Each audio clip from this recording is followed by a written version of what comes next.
What's up, AP?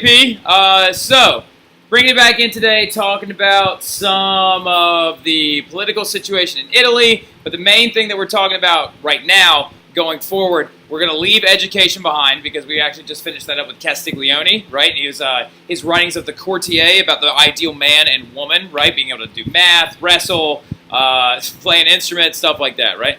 Now, anyway. But let's go ahead and get started. So the political situation in Italy was actually very, very tumultuous at the time. And this is going to lead to a huge amount of political style humanism, right? The ideas of how to be a perfect ruler, how to be a better ruler, live up to that full potential, right? Now, big thing though, all city-states were ran behind the scenes by wealthy families, right? Even though Venice was a republic by name, it still did have some wealthy merchant elites in the background that were kind of heading up everything up for everyone, right? Now, the big thing also, though, was a massive resentment towards one another, okay? So we've got everyone, wealthy elite leading everything, and a lot of resentment towards each other. Like, for example, Venetians really disliked people from Milan. People from Milan really disliked people from Florence. People from Florence really liked, the whole thing just kept going around and around. So anytime one would get ahead and one would actually gain more wealth or territory, the other big three would actually rise up against it, all right? Or the remaining big three anyway.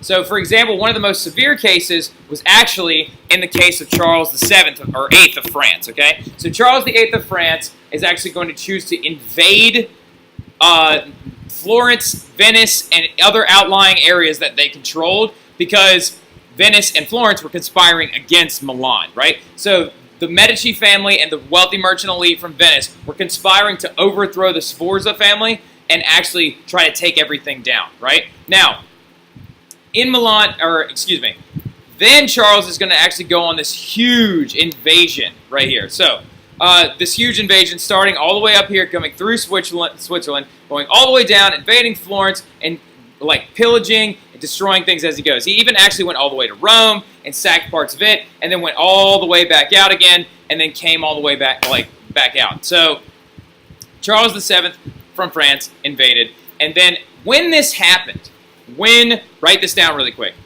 Easter egg. When this happened, Charles VIII's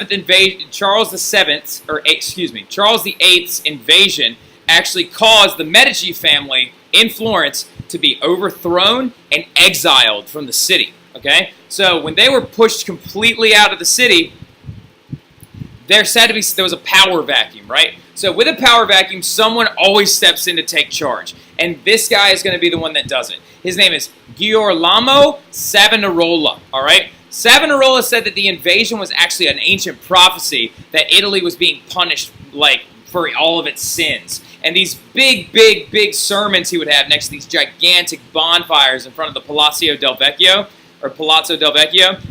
Very gorgeous building. It's where the Medici family lived at the time. He would have these big bonfires, these big sermons talking about, the reason why this is all happening is because of the exorbitant amount of money that the Medici family are making. Look at this house. None of you live in something this big. Da-da-da-da-da-da-da. And he got extremely upset about it. He should be upset considering the way that he looks. Now, anyway, so check it out.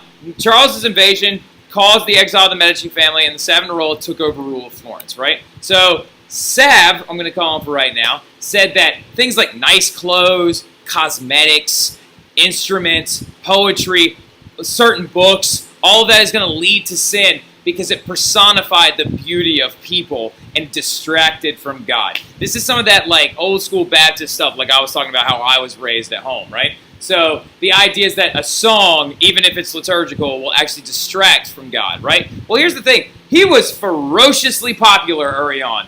And a lot of the Florentines were like, yeah, he's totally right. We should be focusing more on being more pious and da-da-da-da-da-da. But here's the problem. He called the Pope out at one point, and he actually said that the Pope is also financing, because remember, the Pope, due to all the schism and everything else that had gone on beforehand, the Pope was also financing beautification of churches. It's not like Michelangelo painted the Sistine Chapel for free, right? So, and it's also not like the Sistine Chapel technically needed that nice of a painting, right? So Savonarola is even going to call out the Pope at the time, and his popularity is going to quickly fade because everyone's going to get tired of living in a place like Italy where you can't have nice things. This is why we can't have nice things, right? So he was eventually excommunicated, tortured, and then burned at the stake in the same spot where he actually held those bonfire sermons. So the irony is he was like thrown into one of his own fires, right?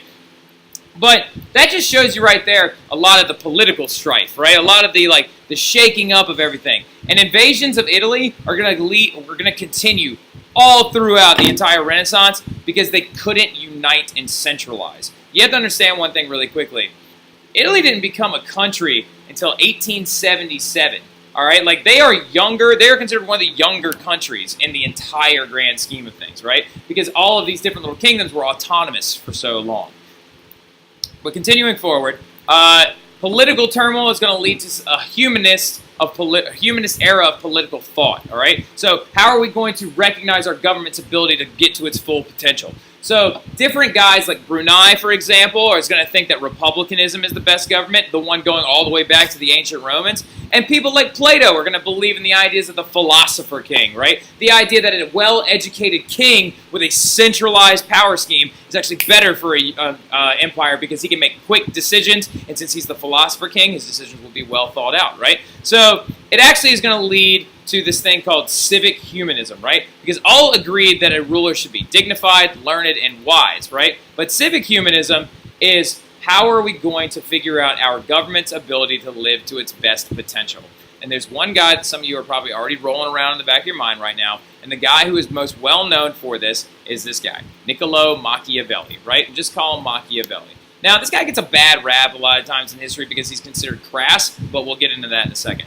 Now, anyway, so he actually started out as a secretary to Florence governors when the Medicis were actually gone, right? So when the Medicis were exiled from Florence, he was actually a secretary for them, right? Now, when the Medicis are going to actually return, he was arrested, tortured, and actually released, luckily, right? He was released by the Medicis eventually, but he spent the rest of his life writing, right? And also trying to get a job. There's a lot of historians that believe that his book was actually a job application because he wanted the Medicis to hire him back, okay? So, and this is his bust outside of or his statue outside the Uffizi Gallery in Florence. It is absolutely sick. I love that statue.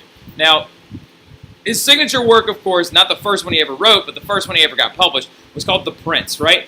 And The Prince discusses the main message of The Prince is a ruler is meant to preserve order and security of his people, right? Now, a lot of us, as we know already, though, talking about Machiavelli, he's considered very, very abrasive. He's considered very, very extreme, kind of violent to a certain degree, because he believed that just because a leader may need to be brutal, lying, or manipulative, actually might lead to positivity, because the big thing is a ruler can do anything as long as his public doesn't hate him. All right? So anyway, for example, Machiavelli in a situation would believe that if I was co-teaching this class with somebody else and I thought that they were trying to scheme up underneath me and try to change up things or whatever, he believed actually that it would be necessary for me to shut that person down and possibly even have him murdered, right? Now, the big quote that all of us know from Machiavelli is, it is better to be feared than loved, right? He believed that a prince or a king should actually be, these people should fear his negative reactions, right? But the second part of that quote is something that not a lot of people actually know. He said, but he ought avoid making himself hated, right? So what I want you to do really, really quickly, again, so I know that you didn't mute me, is put a star around this area right here. One star on one side, one star on the other, okay? So he ought not make himself hated. One star, one star. He used examples of current rulers, actually. Caesar Borgia was his primary example. And he's actually a really, really funny case because he was actually the illegitimate son of a pope, right? So first of all, the pope's not supposed to be having kids. And second of all, he was like an illegitimate child of the pope.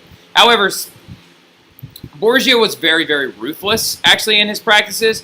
And he also even led to putting on trial his brother-in-law and killing him because he thought he was so negative. Now, anyway, Machiavelli also was pretty sexist because he argued governments were he was kind of sexist, but he argued that government was not judged by God, it was actually judged by the people in the society. They're judged by their ability to provide stability and happy lives for its like citizenry, right? Now, Machiavelli also became a term Machiavellian. Later on, his critics are going to start writing against him, and that term became known as like a negative connotation, meaning ruthless or very pragmatic or too aggressive, right? So Machiavelli is actually going to completely change the tide, though, of how government is actually viewed, okay? So, and that's what we're going to stop today, okay? So tomorrow we're going to pick up on Christian humanism and the ideas of that life should not be a checklist to heaven. It should just be lived in the right way, okay? So, I will see y'all then, AP. Remember, don't forget the stars around, but he ought not be hated. And also don't forget the little areas where we talked about Charles VIII, right? All right.